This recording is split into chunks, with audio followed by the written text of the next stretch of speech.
Welcome to season 2 of Fresh Off the Boat, and I'm Arjun Seth, the founder director of Edbrand and collegefair.live. I'm delighted to have Ananya Mohan. Ananya, why don't you just introduce yourself and we'll take it from there. Yeah, sure. I'm Ananya. I'm currently studying at the Maryland Institute College of Art.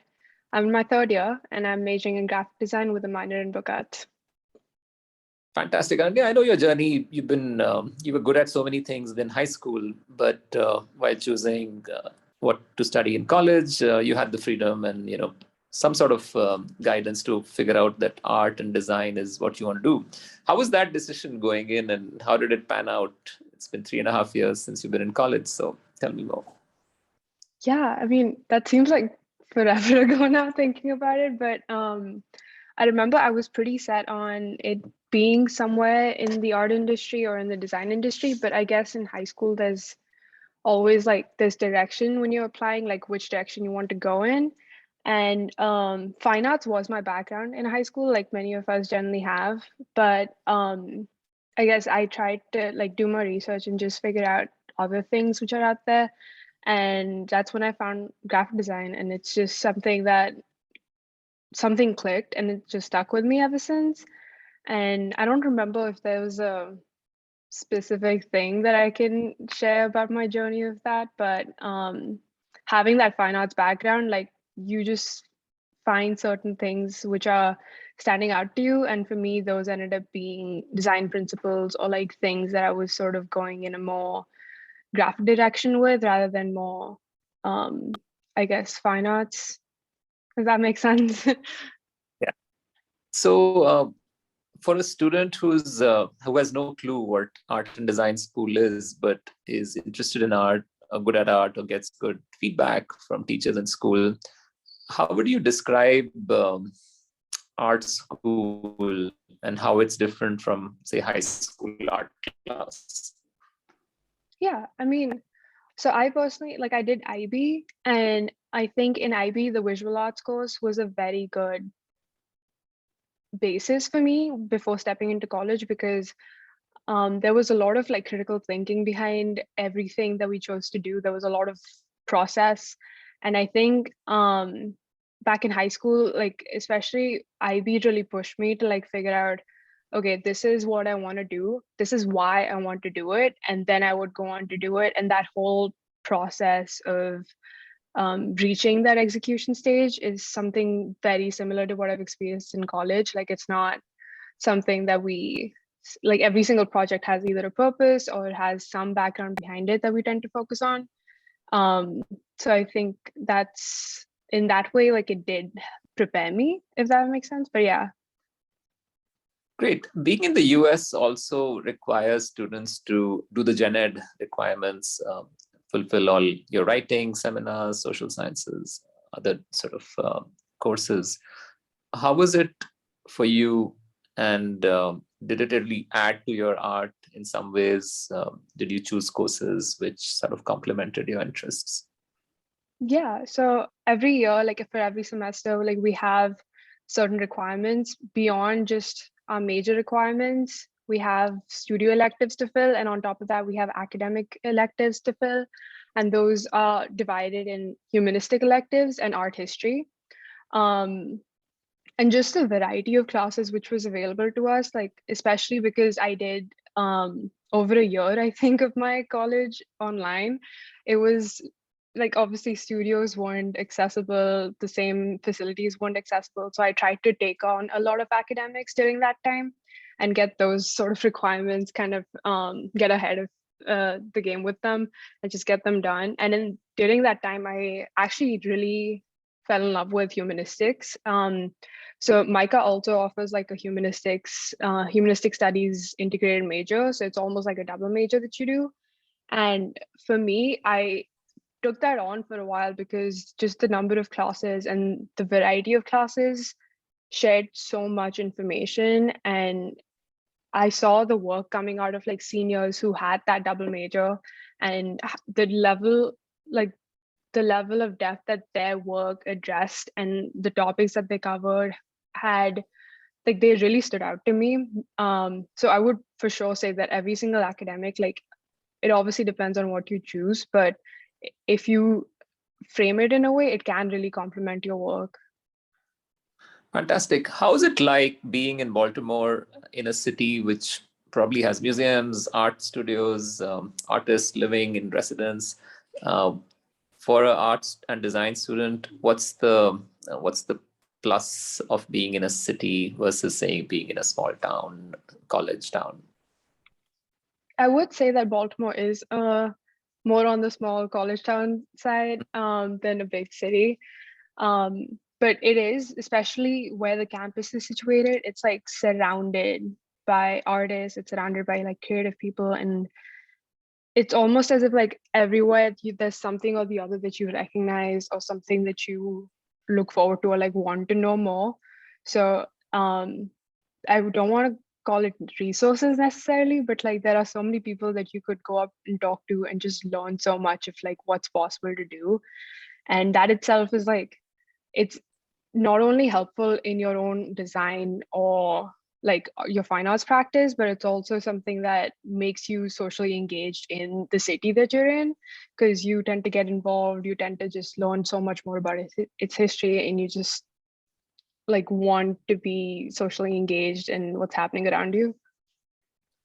So, what kind of opportunities do you get? Do you sort of volunteer or intern for, say, exhibitions, or do your own setup and get exhibitions going, or look at opportunities to intern in other cities?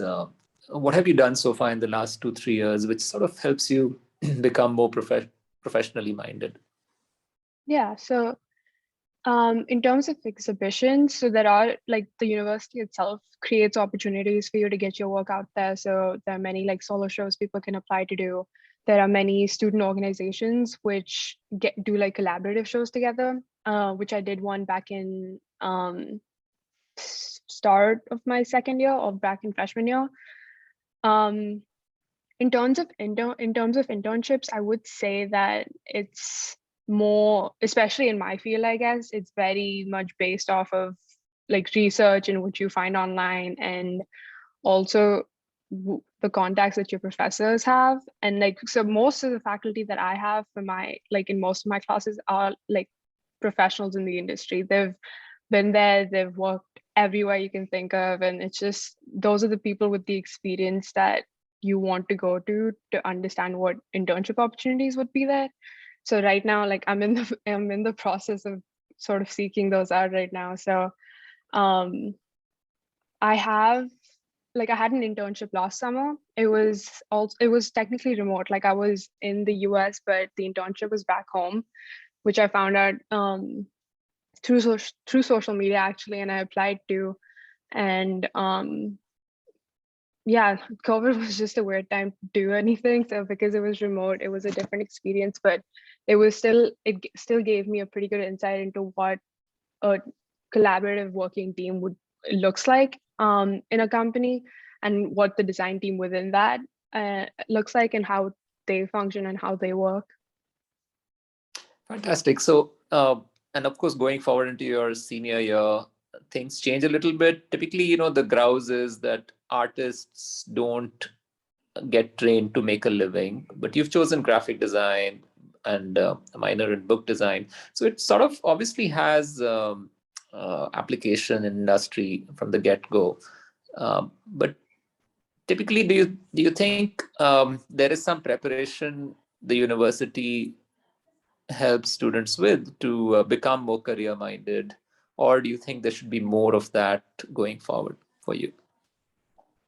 um, I would say that there is a lot of that, like a lot of those resources that the university provides, but it is very design centric. Like it's sort of like biased towards, like you said, because it's graphic design, the industry opportunities and everything is pretty well established. And I feel like that's something, there's like a gap for that in the fine arts, which still needs to be addressed. But in terms of what I have had, like my university has like a whole career development like office in which they basically help you build your professional package. They help you understand the resources that MICA can give you. They help you even prepare for interviews. So they are like taking that step towards making sure that artists are prepared before they step into the industry. And also another thing that many universities have started doing are these professional practice classes, in which it's part of your curriculum to attend something which teaches you how to navigate the industry as an artist, how to take care of yourself, how to even like price your work, because that's a huge part of that will be a huge part of our jobs. And it's an important topic to address, and it's something that people don't necessarily teach you right out of the gate. And it's getting that understanding that even simply if knowing that these things exist, it's already puts you a step ahead to just know what's going to happen once you graduate. And I think those small steps, at least for me, have sort of built it up to a point where I feel like I have a sense. I of course won't know until I really step out, but they do make me feel more prepared than I would have without them. That's fantastic. It's such a joy just having a recap of your life on campus. But in terms of social scene and things that you do beyond your work hours and study hours, what is it like to be in Baltimore for a student who's perhaps thinking of joining schools there? How would you sort of describe the city, small town, like you said? How would you sort of say to make the best of what's there? What advice would you give?